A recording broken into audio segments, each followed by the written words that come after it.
What's up, everybody? It's Lawrence again. Before we get started, can you guys do me a huge favor and hit the subscribe button, as well as give me a thumbs up if you do like this video. One of the things that happened to me last week was completely and utterly unexpected. If you guys have been following the SNKRS app in general, you have probably seen the random Jordan brand drops on the SNKRS app, that there were exclusive pairs available to certain people, I'd assume completely randomly.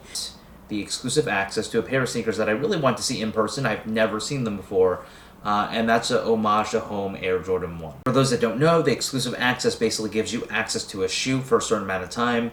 It doesn't necessarily mean that it was reserved for you. This Homage to Home Air Jordan 1 is really based on two basic colorways, the bread as well as the Chicago colorway. The bread is the black and red, and then the Chicago colorway is based on a red and white and black pattern. Without further ado, let's get into the review of the Air Jordan 1 Homage to Home. Looking at the upper of the shoe, you are going to see the bread side and the Chicago side. The leather on both sides are pretty good. I'd say that this is the medium quality type. If you're going to have a high bar with the bread ones or the shattered backboards, these are not that. But it has great tumble leather, and it would be medium quality when it comes down to leather quality. So on the lateral side, you're going to have a slightly tumbled but very smooth leather in black, and that goes across to the mid panel as well. The rest of the shoe is covered in red, and you're going to see that in the Nike swoosh, as well as the panels over here on the back of the shoe. Then going to the front of the shoe, you're going to see a red panel over here. So what's interesting about the shoe and what makes it very special is this mid-panel stitching over here that you can see in the middle. It's actually done extremely well. When you're looking at it from far away, or even not too far away, you can't really see the stitching. It feels like it's done almost exclusively on the inside of the shoe, which I find amazing. Going to the other side of the shoe, which is the Chicago side, you're going to see white paneling over here in the middle, as well as in the toe box. And then you're going to see the same red color across the back of it as well. The part that I dislike the most from a design aesthetic perspective, mainly because I'm not sure why there's stitching right here in the middle, considering it's the same exact color on both sides.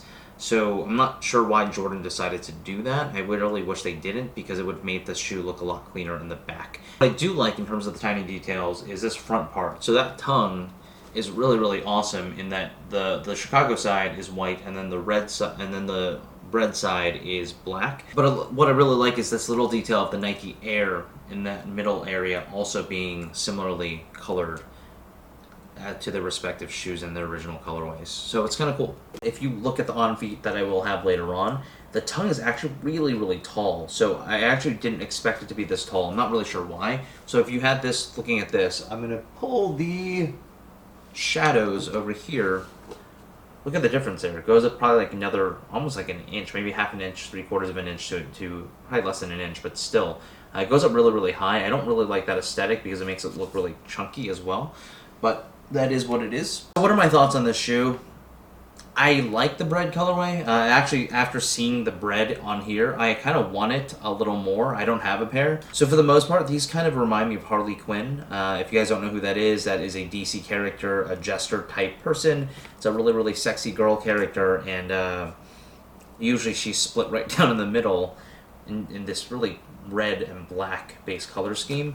And that's really what the shoe reminds me of. I feel like unless you're Harley Quinn, you definitely shouldn't wear these. It almost feels like it has a personality problem, which it does. And for the most part, I really pretty disappointed in the shoe. In terms of sizing for the shoe, this is going to fit exactly like any Air Jordan 1. I wear a 7.5 in Air Jordan 1s and basically every other Air Jordan.